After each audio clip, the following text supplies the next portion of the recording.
Do you feel the pressure of proving yourself in rooms where everyone seems smarter than you? You stand there, silent, while the confident ones speak. You have ideas, good ones, but they sound foolish in your head before they even reach your lips. So you say nothing, and the weight of your silence crushes you more than any failure ever could.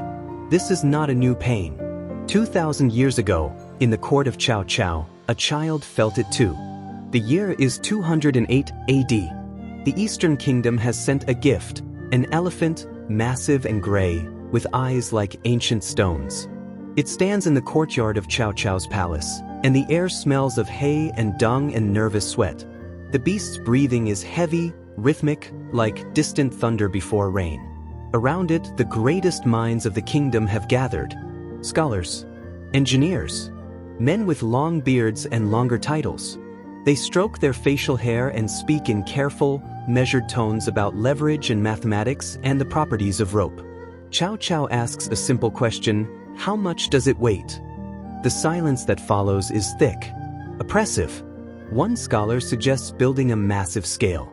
Another talks about complex calculations involving displacement and density.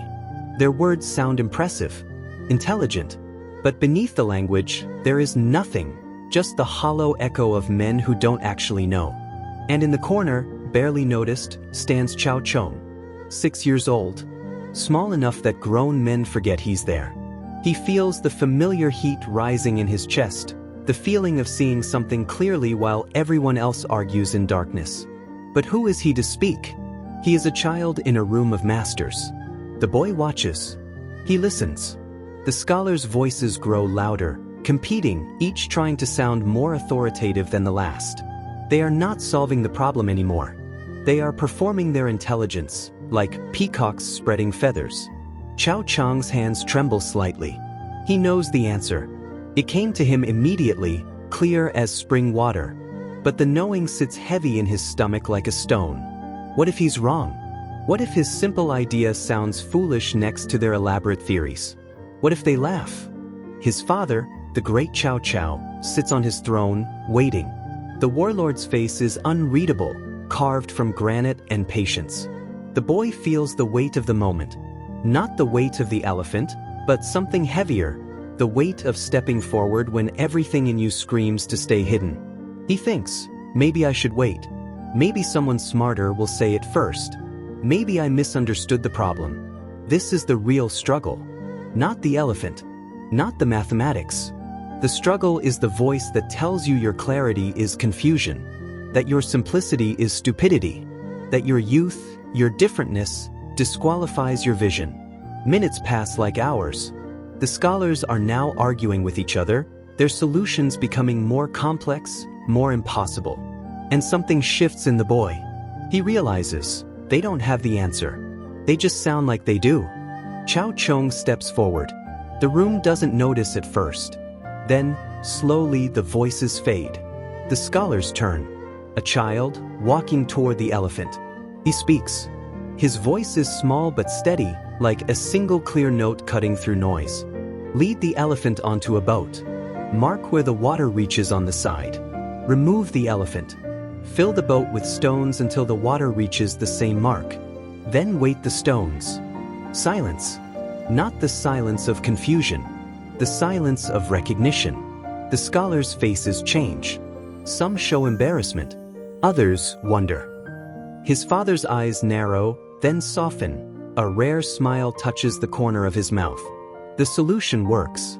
Of course it works. It always would have worked. But here is what the history books don't tell you. The lesson was never about the elephant. It was about the moment Cao Chong stopped asking permission to trust what he saw clearly.